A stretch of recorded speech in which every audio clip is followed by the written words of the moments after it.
하나님 말씀은 창세기 29장 15절부터 30절 말씀입니다. 18절부터 20절 말씀을 합독하고 창세기 29장 15절부터 30절 말씀을 보도록 하겠습니다. 18절부터 20절 말씀 합독하도록 하겠습니다.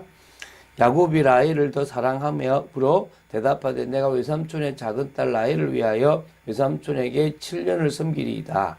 라반이 이르되 그를 내게 주는 것이 타인에게 주는 것보다 나으니 나와 함께 있으라.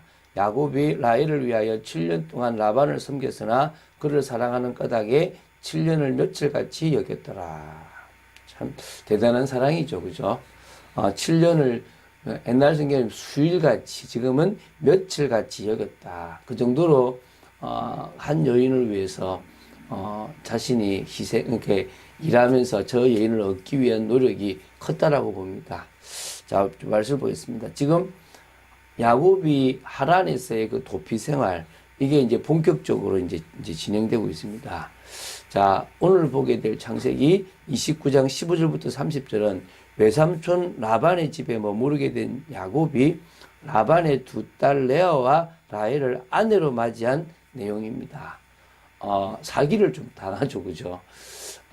사실은 좀, 이게 에서를 속이고 축복을 받았던, 야곱이 동일하게 어떤 의미에서는 그런 일들을 당함으로 말미암아 속는 자의 그 아픔, 진짜 힘듦을 스스로 느끼게 되기도 합니다. 좀 보겠습니다. 한 달을 라반의 집에서 그냥 일했던 야곱은 이제 라반의 집에서 품삯을 정하게 됩니다. 품삯을 정하는데 야곱은 라헬과 결혼하는 조건으로 라반과 계약을 맺고 그를 위해서 7년을 봉사하게 되는데요. 야곱은 이 라반의 속임수로 인해서 라반의 큰딸 레아와 먼저 결혼하게 되고요. 또 그 다음에 라헬을 아내로 맞는 대신에 또 라반을 위해서 7년, 합쳐서 총 14년이라는 세월을 이제 라헬을 얻기 위해서 이제 이게 봉사하게 됩니다. 그러니까 한마디로 그냥 무일푼으로 일하게 되는 거죠. 참 이게 이제 나중에는 12지파를 이렇게 얻게 되는 그런 부분들이 있긴 있는데 좀 좋지 않습니다. 왜냐하면 자매를 둘 다 아내로 맞았다는 것은 근친상간이 되어지기도 하거든요. 그 시대는 그게 있었는가 봐요. 그래서 참 안타까운 부분도 사실은 좀 성경에 우리가 말하는 창조 원리나 이 모든 것을 따라가지 못한 것도 사실은 있습니다. 근데 그게 12지파가 되고 이게 사실은 모든 부분에 시작이 되어지기도 하니까 참 하나님의 이 섭리, 하나님의 일하심이 우리의 생각과는 참 다르다는 것들을 볼 수가 있습니다. 어쨌든 보면서 진행하겠습니다. 자, 15절부터 20절의 말씀을 먼저 보겠는데요. 자, 야곱은 외삼촌의 집에서 한 달 동안 품삯 없이 일을 했습니다. 근데 이제 라반이 보니까 일을 너무 잘해요. 그러니까 이제 혹시 다른 데 가버리면 안 되니까 품삯을 정하자고 묶어두려고 하는 거죠. 그러니까 너무 성실함과 목자로서의 능력을 이렇게 발견하지 않았나. 그래서 자신의 그 재물을 부리고 양을 이렇게 불리는데 충분히 이 야곱이 자신의 아들들보다 낫다라고 생각을 하지 않았나 싶습니다. 이때 야곱도 품삯을 통해서 자신의 마음에 두었던 라헬과 결혼을 하려고 합니다. 그러니까 지금도 좀 그런 게 있지만 옛날 그 근동에는요, 결혼을 할 때 신랑이 신부를 데려가는 조건으로 신부 아버지에게 결혼 지참금을 주는 풍습이 있었다고 합니다. 이제 외삼촌의 집에 더부살이를 하는 야곱은 당장의 결혼 지참금을 마련할 수 없었기 때문에 7년간 무보수로 노동하겠다라고, 그래서 지참금을 대신하겠다라고 얘기합니다. 사실은 엄청난 돈을 지불하는 겁니다. 우리가 보통 보면 할부를 하게 되면 원래 내는 돈보다 좀 더 많이 내지 않습니까? 이자를 치니까. 뭐 그렇다라고 보셔도 되겠는데 한 7년이라는 세월은 참 길다고 보시면 되겠죠. 그죠? 이 레아보다 라헬이 더 아름답고 고우니까 사랑하는 여인, 자기 마음에 드는 여인을 위해서 7년을 일했는데 며칠 같이 지냈다라고 여겨졌다라고 할 만큼 그 시간이 너무 기다려졌다 이 말이겠죠. 그죠? 그래서 사실은 야곱이 하란에 왔던 이유 중에 하나는 결혼을 하기 위한 것도 있었습니다. 왜? 가나안 땅의 그 호름 종교를 섬기는 여인과 결혼한 것이 아니라 자기 그 조상들이, 그러니까 자기의 가문이 있는 그곳에 가서 아내를 맞이하는 것이 바로 아버지의 어머니의 말씀이었기 때문에 역시 여기를 오게 된 것도 있으니까 당연히 그 여인을 막기 위한 부분에 하는 거죠. 좀 보면 하나님의 일을 했다, 막 신앙을 고백했다, 단을 쌓았다 이런 거 없어요. 그냥 열심히 한 여인을 위해서 삽니다. 진짜 인간적이죠. 인본주의의 대가라고 할, 그러니까 자기를 위해서 열심히 살아갔다라고 말할 수 있습니다. 자, 이제 21절부터 27절을 보겠습니다. 자, 이제 야곱도 속는 심정, 사기당하는 심정이 어떤지를 지금 이제 느끼는 겁니다. 자, 자신이 정말 7년간을 수고했기 때문에 다 기운이 찼다고 생각돼서 아내를 달라고 요구를 합니다. 내가 그에게 들어가겠다고 얘기합니다. 그때 이제 라반은 우리 여기 지금 시리아 쪽이잖아요. 이쪽에 맞는 풍습대로 우리가 결혼식을 할 것이다 라고 하면서 잔치를 벌입니다. 아마 의도적이었다라고 봅니다. 왜냐하면 공식화하는 것도 있고요. 또 두 번째는 술에 취해야만 라헬과 레아를 구분하지 못해서 레아를 집어넣어줘도 된다고 생각하니까 아예 그런 행사를 진행했다라고 보시면 됩니다. 그러니까 처음부터 라반은 레아를 시집 보내려고 마음을 먹었다라고 보시면 됩니다. 그래서 레아에게 이야기를 했고 라헬에게도 얘기를 했을 것입니다. 두 자매가 다 알았을 거 아닙니까? 왜? 라헬은 자기가 결혼할 거라고 생각했는데 레아가 간다면 둘이 말이 안 되잖아요. 이미 다 아버지로부터 이야기가 되어졌습니다. 그러니까 이제 둘 다 보내는 걸로 이제 아마 얘기가 되어졌겠죠. 그죠? 이제 그래서 이제 레아가 지금 이제 라헬의 흉내를 내고 있는 겁니다. 그러니까 얼마나 사실은 레아 입장에서도 좀 여인으로서 자기가 자기 결혼하고 사랑했던 남편의 사랑을 받지 못한 것을 안타까울 수 있겠죠. 그죠? 어쨌든, 라헬과 이제 첫날 밤을 보낸 줄 알고 아침에 눈을 떠보니까 레아인 겁니다. 얼마나 황당하고 얼마나 막 화가 났겠습니까? 당장 외삼촌을 찾아가서 따졌습니다. 근데 이제 돌아오는 말이 우리 지방의 풍습이다. 형을 먼저 보내지 아우를 먼저 보내는 법 없다. 라고 하면서 그러면 7년을 더하면 라헬도 줄게. 그러니까 이렇게 좋은 인력을 14년을 묶어두는 거예요. 그러니까 어찌 보면 라헬 한 여인을 결혼하려고 지금 14년을 허비하는 겁니다. 이렇게 더 결혼을 하고 말면 얼마나 싸우는지 몰라요. 이제 내일 할 건데 이름들을 보면요. 또 계속 나오지만 서로 그거 하는 거 보면요. 야, 이 진짜 싸움이라는 느껴질 겁니다. 어쨌든요.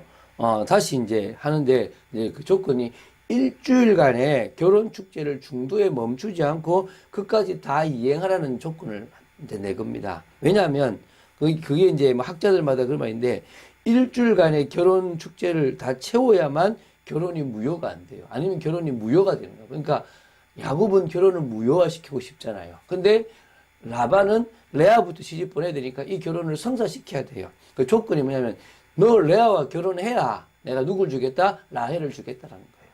그래서 일주일 동안에 이제 그게 이제 왕의 주간이라고 부를 만큼 신랑을 왕처럼 대접하는 그런 시리아의 그런 결혼 축제가 지금도 있대, 일주일간. 그래서 그런 부분들을 그때도 했지 않았나 싶어요. 그래서 그 일주일 동안 하고 나서 갑자기 일주일 만에 두 여자가 자기 아내가 됩니다. 사랑하지 않았지만은 첫째 딸 레아, 그리고 뭡니까? 사랑했던 여인 라헬. 이제 졸지에 두 여자가 생긴 겁니다. 자, 우리 28절부터 30절을 보겠습니다. 그래서 이제 두 명의 결혼 기간 일주일 다 채우니까 결국은 뭐 어떻게 됩니까? 두 명의 아내가 오는데 그 두 명의 아내가 각각 종을 데리고 옵니다. 그게 바로 실바와 비라를 데리고 옵니다. 그러니까 이제 뭡니까? 이제 일주일이 지나고 나니까 여자가 4명이 되는 거예요. 자기 자기 이제 그 가족, 자기가 거느려야 될 그런 식솔이 지금 4명이나 됐다고 보시면 됩니다. 자, 창조 원리를 깬 결혼 아니겠습니까? 자, 보십시오. 중혼에 해당돼요. 그러니까 결혼을 했는데 또 합법적으로 또 결혼을 하는 거니까 중혼에 해당되니까 성경적이지 않다고 보시면 되겠죠. 그러다가 그게 어떤 겁니까? 자매를 동시에 취하니까 모세 율법에도 그 많은 근친상간이 되어집니다. 한마디로 말하면 그 당시 율법이 제정되어 있지 않다고 하더라도 사실은 바람직한 것은 아니었다라고 보시면 될 것입니다. 하나님은 일부 일처제를 원했는데 일부 이처제가, 그러니까 지금 이제 이처에 이첩이 되는데요. 나중에 되면요. 근데 중요한 거는 그것도 자매를 동시에 얻게 됨으로 말미암아 이게 지금 참 안타깝잖아요. 그죠? 이 나중에는 이 가정이 어떤 가정이 되냐 그러면 자기의 큰아들이 저기 뭡니까? 둘째, 다시 말하면 자기 작은 엄마의 바로 이제 여종인 비라를 그 범하게 돼요. 이런 하면 안 되는 일을 하고요. 또 어떤 일을 보냐면 그 집안에서, 11명의, 그러니까 10명의 형들이 요셉을 팔게 되는 일까지 형제를 죽이고 싶을 만큼 미워하는 일까지 벌어져요. 그러니까 이런 일들이 또 하나님의 뜻을 이루어가는 것도 있지만 참 안타까운 일이 이런 어찌 보면 창조 원리를 거스린 가정의 모습에서 나타날 수 있다고 보시면 되겠죠. 자, 상식적으로 생각되지 않는 일들이 야곱에게 일어납니다. 야곱이 하나님의 족장이고 하나님을 섬겼던 족장이고 우리가 볼 때는 이스라엘이라는 나라의 시조라고 할 수 있는데 시종일관 자신의 인생을 살아갑니다.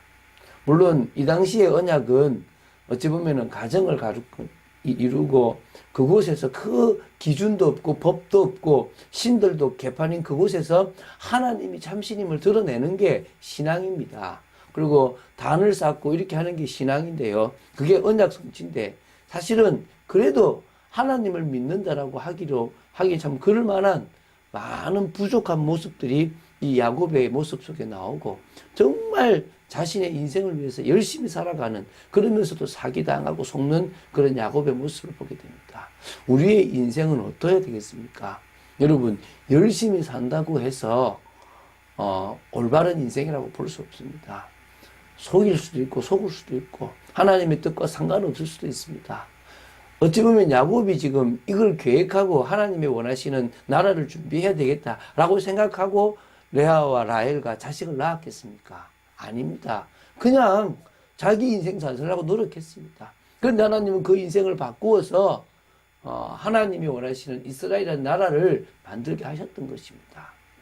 자, 우리는 조금 더 은혜 가운데서 강한 인생, 주님이 원하시는 복된 인생을 살아가야 될 줄로 믿습니다. 그러면서 정말 우리의 걸음걸음이 주님과 동행하며 주님의 영광을 드러내고 하나님의 나라를 이루는 인생이 되어야 될 줄로 믿습니다. 누구를 만나고 어떤 일을 할 때 최대한 그러려고 노력합니다. 그 사람을 살리려고도 하고 그 사람에게 빛을 발하려고도 하고 여러 일들을 합니다. 그래서 그런 부분들에 대해서 여러분들이 하루하루의 삶이 되어지시게 되길 바라고 오늘도 정말 위드를 누리는 그래서 우리 현장에서 교회라는 임마누엘의 비밀이 누려지는 그런 축복이 되기를 주 예수 그리스도 이름으로 축원드립니다. 주는 그리스도시요 살아계신 하나님의 아들이심을 고백합니다. 오늘도 귀한 말씀을 나눌 수 있게 하심을 감사합니다. 어떤 부분에 참 부족하고 연약하고 창조의 원리나 또 하나님의 그 기준에 맞지 않는 모습이지만 하나님께서는 택하신 당신의 백성을 인정하시고 또 받아들이시고 또 주님 앞에 설 때까지 기다려주시고 보호하시는 모습을 저희들이 보게 됩니다. 아버지 하나님, 저희들에게 주신 이 주님의 그 은혜를 따라서 믿음으로 나아가는 복된 삶 살게 하시고 하나님의 나라를 이루고 언약을 성취하는 삶을 살아가도록 저희들을 붙들어 주시고 인본주의 쓰거나 세상적인 열심으로 살아가는 어리석음이 없도록 지켜주시옵소서. 주 예수 그리스도 이름으로 기도드립니다. 아멘.